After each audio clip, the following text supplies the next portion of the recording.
right? So the ring where we have the algebraic structure.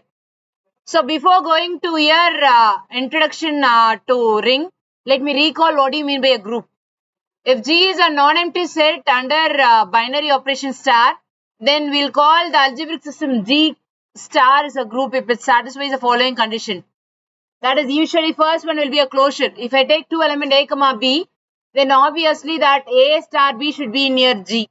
The second one is associative. Like for all A comma B comma belongs to G, then A star B star C is equal to A star B star C. And the third one is existence of identity. And the next one is existence of inverse. And if all those properties are satisfied by your system G comma star, then we'll call such a G as your group under the operation star. So we have already moved with the examples of your groups like a set of all integers under addition, real number, rational number, and also complex numbers are all grouped under addition. With regards to your multiplication, we have to check it. But defaultly, we can say that these are all groups under additions. And right now, we'll go with the definition of a ring. An algebraic system R with an operation plus and dot, where R is a non-empty set, like what we say for G. G is a non-empty set under operation star. Now, here instead of star, we have a two operation like plus and dot or two binary operation, which may be different according to the different problem. Okay, not usual addition or multiplication. Is called a ring if it satisfies the following condition. The first condition, R under addition should be an abelian group. A non-empty set R should be an abelian group under addition. Okay, abelian group means first of all it should be a group, then additionally it should satisfy the commutative property. That's the first condition. Second condition, R under multiplication, R under dot should be a semi-group. What do you mean by a semi-group? A group which satisfies the closure property and associative property alone. That means the second condition states that R under dot should satisfy the closure property under dot and associative property under dot. Only those two conditions should be satisfied. Then we'll say that R under dot is a semi-group. And coming to the next condition, the operation dot is distributed over addition. That should be checked. So these two are the conditions for your distribution of dot over addition. Okay, so A dot B plus C is nothing but A dot B plus A dot C, or else B plus C dot A is equal to B dot A plus C dot A. See, these are the three conditions to be checked for R under a dot plus and dot is a ring or not. Okay, so very explicitly to give you the first two conditions, we'll just have it. The first condition of abelian group under addition is commutative, like A plus B is equal to B plus A, commutative. Second one, associative property under addition. Third one, existence of identity under addition. They are just giving you the very simplified form of your first condition. R under addition is an abelian group. Abelian in the sense that commutative property is satisfied here. And second of condition of a group is checking for your associative. That is your associative property is this case. And third one is existence of identity under addition. Usually under addition, 0 will be your identity element, because whatever you add with an element, that should be the output, means 0 will be the identity element. And coming to the inverse, as per the cases, 0 is the identity. A with whatever you add, it should get as 0. So A with its negative term will be 0. So 0 will be the inverse of this case. So these are four terminologies will belongs to your R plus is an abelian group. And coming to your fifth one, that is your distributive. That is over this case. Distributive case is given. And semi-group is nothing but where you have to be checking for R under dot is closed and R under dot is associative. That is your semi-group definition. So checking all these conditions will give you the conclusion whether the given non-empty set is a ring or not. Okay. So similarly, the set of integers, real numbers, rational numbers, and complex numbers are all examples of your ring.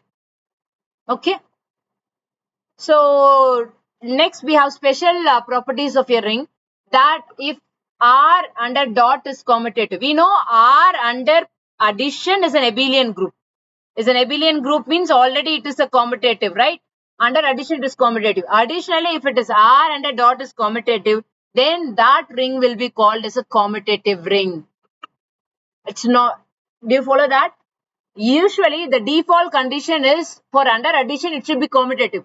The first condition of your ring is R under addition is an abelian group. That means it should be a commutative group. That's a default condition of your ring. Additionally, under multiplication, under dot, if it satisfies the commutative property, then whole ring will be called as your commutative ring. Okay.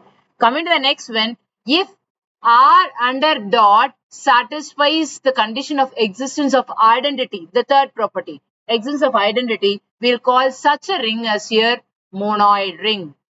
How we'll define for a group? If first two conditions are satisfied by a non-empty set, we'll say it's a semi-group. And first three conditions, if it satisfies a non-empty set, we'll say it's a monoid. What's the first condition? Closure. Second condition, associative. Third condition, existence of identity. If all these three things are satisfied by a non-empty set, under a single operation, we'll say it is a group. Here, we are checking for the second operator like dot for the non-empty set R. So, this is addition to your condition of rings. So, we'll say this is a ring with identity. Okay. Suppose combining these two, like R with your dot and plus and commutative is satisfies, we'll say it is like commutative ring with identity. Just clubbing it all. One by one, just updating your result and giving you new name. Okay. So, we'll call it as a monoid or else a ring with identity or unity. Coming to the next one, we'll define a new terminology called a zero divisor. That is, if A and B are two non-zero elements of a ring R, then A dot B equal to 0. Then obviously A or B will divide your 0, right? Where A and B are not 0. That's my initial condition. Both are not 0. And when I'm just making a dot, it is equal to 0. Then obviously either A or B will divide your 0. So that will be called as a zero divisor. A non-zero element making a product equal to 0, then we'll call such elements as a zero divisor of your set R. Am I right, Vino? So coming to the next one, a commutative ring with unity. That is, we have at least two elements because identity element exists. If it exists, then we have to operate for two element closure. So, an commutative ring with unity and without zero divisor will be called as an integral domain. We know what do you mean by commutative ring? First, it should be a ring, and ring satisfying R under dot commutative means it is commutative ring.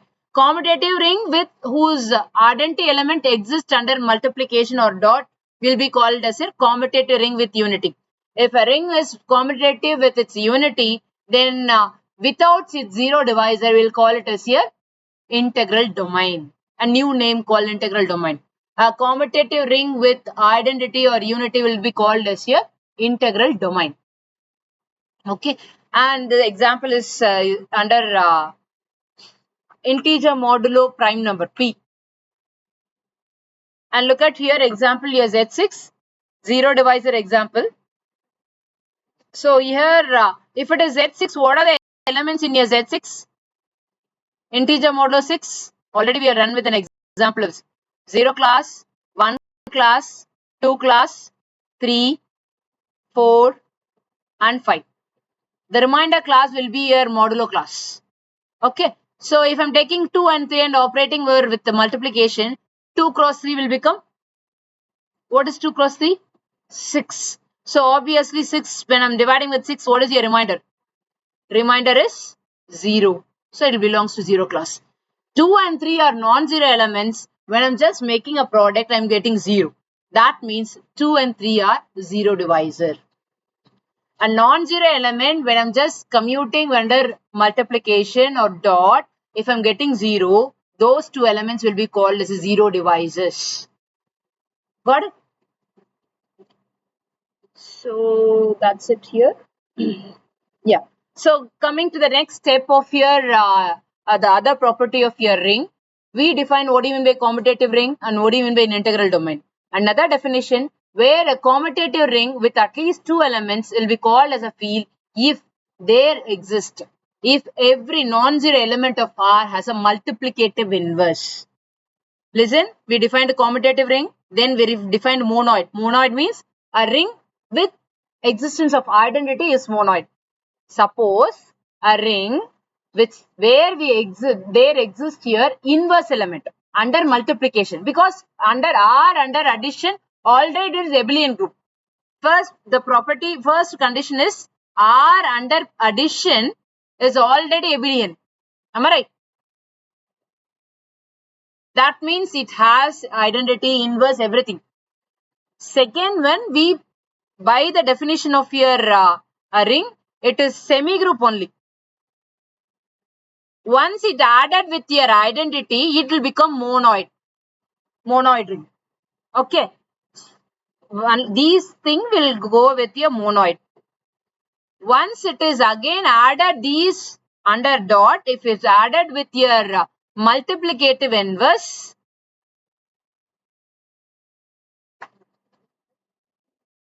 we'll call such a ring as your field. For every non-zero element, I should have a multiplicative inverse. Additive inverse already exists. Abelian group now already existing. If in addition, it exists in a ring, we'll call it as an integral domain. See, they're not specified here a commutative ring with unity, because an inverse will exist. An inverse will exist only if the identity exists. What is the definition of your inverse? A star A inverse will be equal to your identity. If identity exists only, I can discuss about your inverse. It is understood that existence of a multiplicative inverse, inbuiltly there should exist your identity element. Multiplicative identity, what we say as an identity here.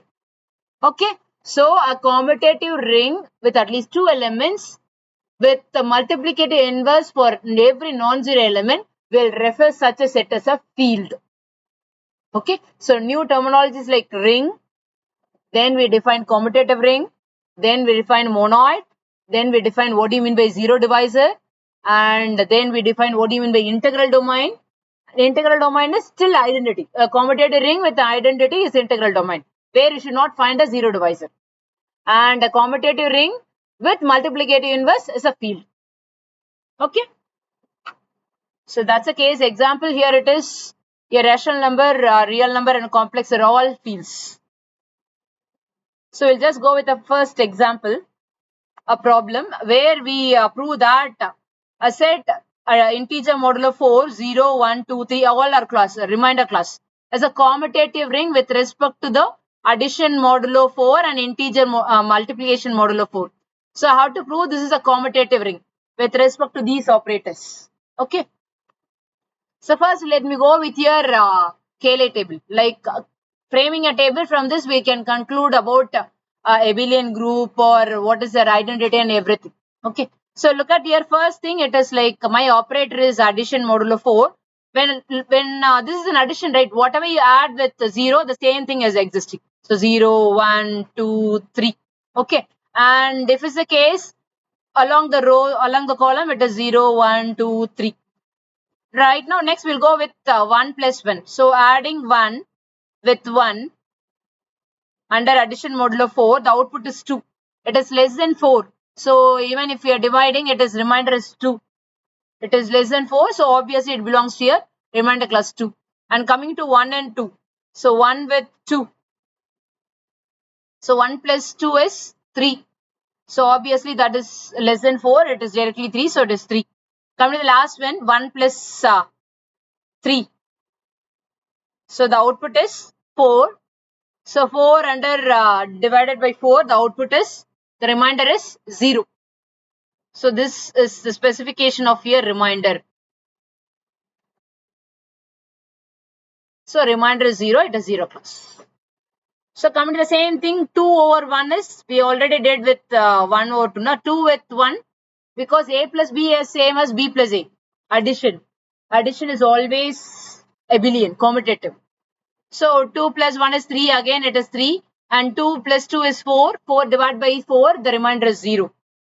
And coming to next, it is 2 with 3. 2 plus 3 is 5. 5 and divisible by 4, we'll get it like here. The case 2, addition modulo 4, we'll get it like 5. 5 and divide by 4, the remainder is 1. So it is 1. So similarly, 3 with 1, 4, 0. And 3 with 2, it is 1. And this one is 2. Because 3 plus 3 is 6. 6 divided by 4, the remainder is 2. So this is what we will perform the scalar table.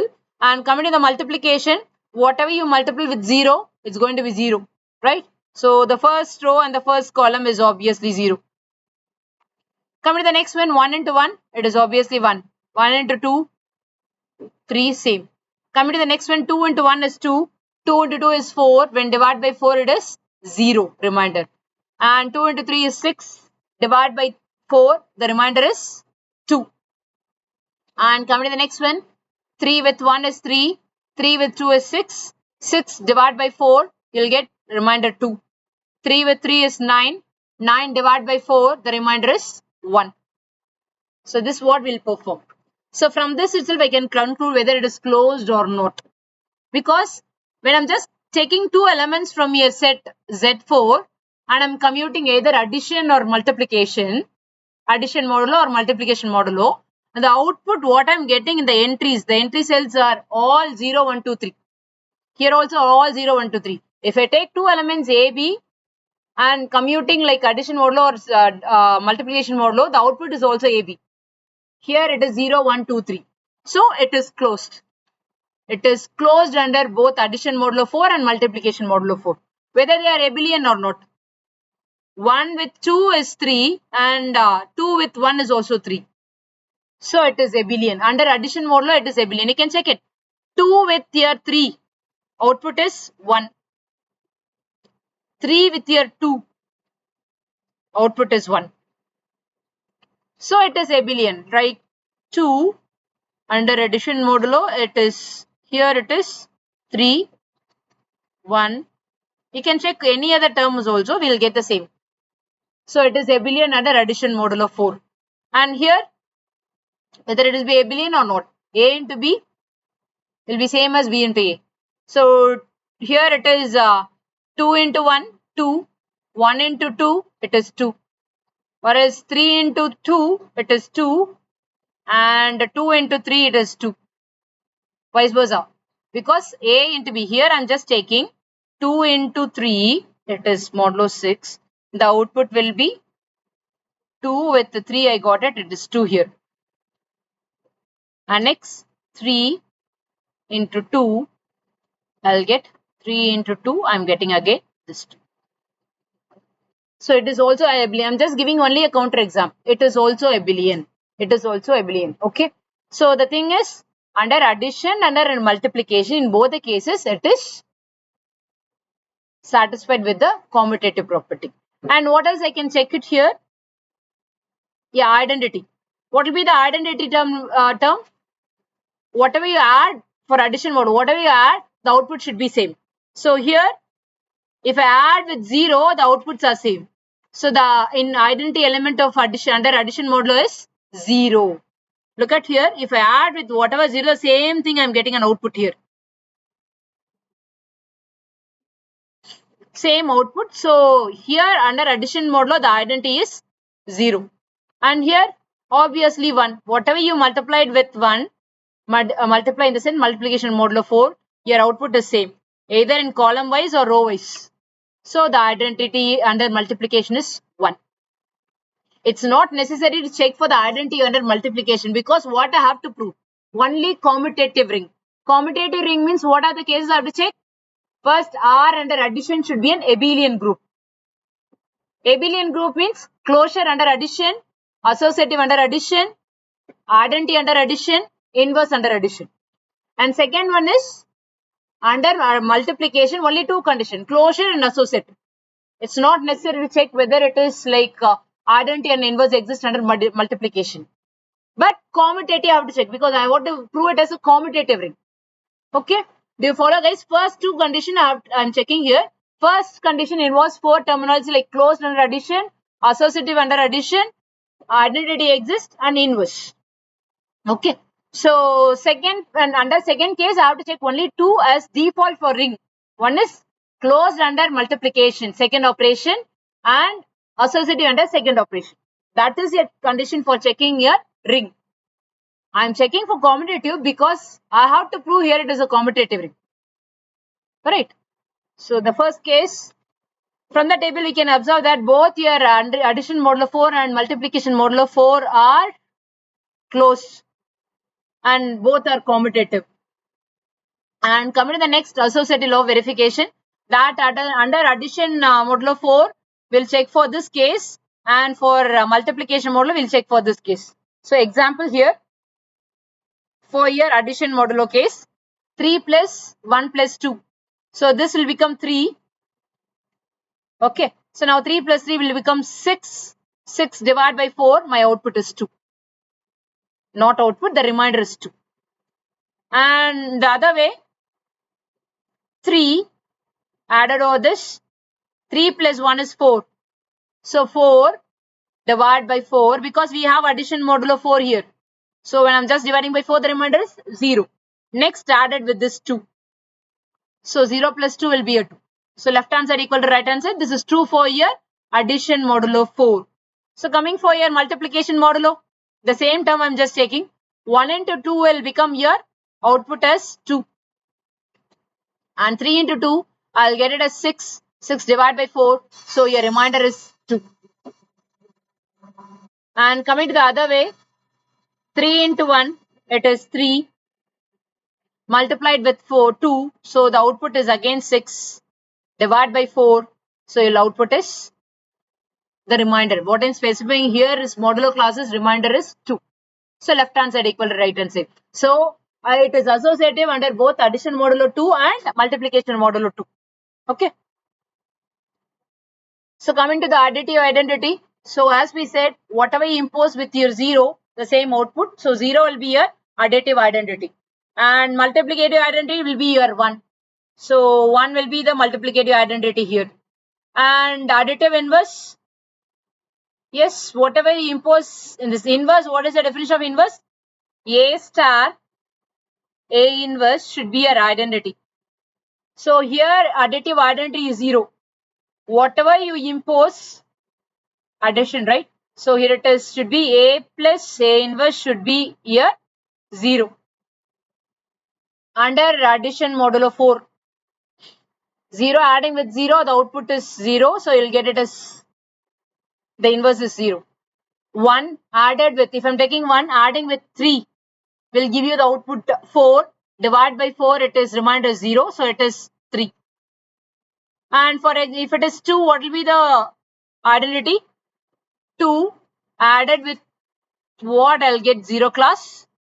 2 added with 2 again, I'll get your output as 4. Divided by 4, you'll get it use 0. And 3 is obviously 1. So these are your additive inverse. That means inverse under addition modulo 4. Similarly, we can get it for multiplicative inverse, but in the question it's not specified to check with the multiplicative inverse, but we can give it. For you to understand, I'm giving here, it is enough if you found till this in your exam, because you are supposed to check it is a commutative ring. So commutative ring, I have to check R under addition modulo is an abelian group. What do you mean by abelian? First, it should be like abelian, yeah, commutative. So we have checked it is commutative. For group, I have to check for closure, associative, identity, and inverse. These are under addition modulo. So these 4 conditions we check, addition to commutative we check, and under R dot 4, that is cross 4, we checked it is semi-group. Semi-group in the sense closure and associative. And we, in addition, we have checked it is commutative because to say it's a commutative ring. Till now we have checked this way. This is an addition condition. It's not necessary to find what is your inverse of under multiplication modulo 4. Okay. So the last thing we have to check for your distributive property of your ring. That means if I'm taking 3 elements, it should be distributed over the case. That is a multiplication modulo 4 with addition modulo this case. So I'll check with the left hand side equal to right hand side. Say example, let me take a 2 and with 3 1. So just 3 plus 1 it is 4. So 4 divided by 4 you'll get remainder 0 and add multiplied with 2 it is 0 again. So coming to the next one, where I have here it is like yeah, distributed. This part is with the case of verification of this one. And after distributing, your output is this case. That is A star A multiplied with your B, 2 multiplied with 3. Addition modulo this actually distributed over this case. Just distributing, that's all. So A over C. So similarly, when I'm just getting these two outputs are same. So under your multiplication modulo and addition modulo, it satisfies with the condition of distributive property. So finally, we got it like closure under both the operations.